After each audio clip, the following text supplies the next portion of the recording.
सच्चिदानंद सद्गुरु साईनाथ महाराज की जय। ओम साई राम। मित्रों, आज का ब्लॉग आप सभी लोगों के लिए विशेष लाभकारी कल्याणकारी है, खासकर माताओं बहनों के लिए। चूँकि माताएं बहनें हमारे घर की गृह लक्ष्मी होती हैं और माताएं बहनें अगर चाह लें तो अपने घर को स्वर्ग बना दें, और माताएं बहनें अगर ना चाहें तो घर नरक बन जाता है। तो माताओं बहनों को छोटा छोटा उपाय मैं लेकर के आता हूँ, बहुत ही सरल उपाय और बहुत ही ज्ञानपूर्ण उपाय, जिन उपायों को कर लेने मात्र से घर परिवार में यश, कीर्ति, वैभव, पद, प्रतिष्ठा, धन, पुत्र, लक्ष्मी, समस्त चीज़ों की प्राप्तियाँ होती हैं। क्योंकि हमारे घर में महिलाओं को, माताओं बहनों को क्या करना चाहिए, क्या नहीं करना चाहिए, बातें तो छोटी हैं लेकिन बहुत बड़ी हैं।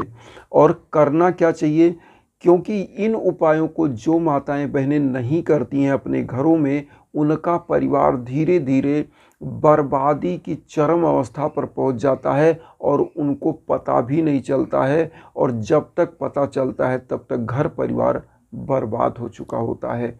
और होता क्या है, घर परिवार में आपके जब भी आपको लगे कि आपके घर में धन लक्ष्मी की कमी हो रही है, बच्चे आपके युवा हैं, बहुत संघर्ष कर रहे हैं लेकिन सफलता नहीं प्राप्त कर पा रहे हैं अपने करियर के क्षेत्र में या बिजनेस के क्षेत्र में, जिधर भी, तो आप समझ लीजिए कि घर में कुछ ना कुछ तो गड़बड़ है। अगर आपके हस्बैंड है, बच्चे हैं, कोई भी बिजनेस अपना कर रहे हैं और बिजनेस में अच्छा पैसा इन्वेस्ट किया है लेकिन फिर भी उससे लाभ नहीं मिल रहा है, तो समझ लेना चाहिए कुछ गड़बड़ है। और ये छोटी छोटी उपाय आपको ज़रूर कर लेना चाहिए, जिससे आपके घर परिवार में लक्ष्मी का आगमन हो। और लक्ष्मी का आगमन इस प्रकार से कि जिस प्रकार से वर्षा होती है। तो आज का जो मेरा उपाय है, ये आपको करना क्या है, छोटे छोटे उपाय। जैसे बहुत सारी माताएं बहनें होती हैं, सुबह उठती हैं वो, और उनका एक काम होना चाहिए झाड़ू लगाना। सबसे पहले झाड़ू कहाँ लगाना चाहिए आप ये समझिए। जिस घर में आप सो रही हैं, जिस बेडरूम में अगर आप झाड़ू लगा रही हैं, तो प्रथम आपका कार्य होता है अपने बेडरूम में झाड़ू लगाना। क्योंकि ये मान्यता है कि जिस बेडरूम में आप सोते हो और रात में उसके बाद सुबह जब उठते हो, तो वहाँ का वातावरण थोड़ा सा निगेटिव होता है। उसको क्या करना चाहिए, झाड़ू से थोड़ा थोड़ा झाड़ू, भले उसमें कोई गंदगी ना हो लेकिन झाड़ू चला देना चाहिए घर में, और उसकी गंदगी को बाहर निकाल लेना चाहिए। अपने बेडरूम से झाड़ू लगाना स्टार्ट करिए, बरामदे में, लॉबी में, सब जगह झाड़ू लगा के, और कूड़े को डस्टबिन में रखिए। और डस्टबिन ऐसे जगह रखिए जो एकदम सामने ना हो, गेट के सामने। जैसे मान लीजिए आपके घर का एंट्री पॉइंट है, तो एकदम घर के एंट्री पॉइंट से आपका कूड़ादान दिखे ना। कूड़ादान हमेशा दीवार के साइड में रखिए, जहाँ पर कहीं भी आप शुभ कार्य के लिए जा रहे हो तो उस पर नज़र ना पड़े, या आप शुभ कार्य से कहीं बाहर से आ रहे हो तो उस पर नज़र ना पड़े। क्योंकि कूड़ादान एक निगेटिविटी होती है, एक गंदगी होती है आपके घर की, और कूड़ा परमानेंट हर दिन निकाल के डस्टबिन साफ कर देना चाहिए, उचित स्थान पर कूड़ा डाल देना चाहिए। अब यहाँ पर आता है दूसरा उपाय। आपके घरों में माताएं बहनें बहुत सारी ऐसे होती हैं कि दरवाजे पर अपना लात मार के दरवाज़ा खोलती है, ठोकर लात से, या कोई चीज़ सामने आ गया तो वो पैर से जो है ढकेल दी। तो ये कतई नहीं करना चाहिए। मान लीजिए आपके सामने थाली आया, आपने पैर से हटा दिया, आपके सामने कोई बाल्टी आई, आपने पैर से हटा दिया, ये अनादर होता है। क्योंकि हमारे घर में एक एक सामान हम लोग खरीद के लाते हैं, धीरे धीरे में सब में हमारा प्यार है, हमारा पैसा लगा है, तो वो हमारी कौन है, लक्ष्मी है। और जब घर की लक्ष्मी ही घर के लक्ष्मी में ठोकर मारती है पैर से, तो वहाँ पर लक्ष्मी कभी वास नहीं करती हैं। जो महिलाएं दरवाज़ों पर अपने लात मार के दरवाज़ा खोलती हैं, उनके घर में माँ वैभव लक्ष्मी कभी पधारती ही नहीं है। ऐसा घर दरिद्रता की चरम पर पहुंच जाता है और ऐसे घर में कभी बरकत नहीं हो सकती। तीसरा उपाय अब आप समझिए। बहुत सारी माताएं बहनें ऐसी हैं कि रात में भोजन किया और पूरा जूठा बर्तन ऐसे ही किचन के सिंक में डाल के और छोड़ दिया।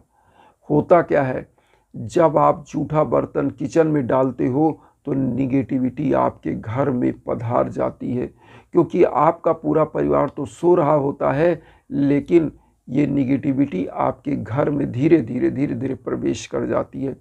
और इसीलिए कहा जाता है कि सोने से पहले जूठे बर्तनों को साफ कर देना चाहिए।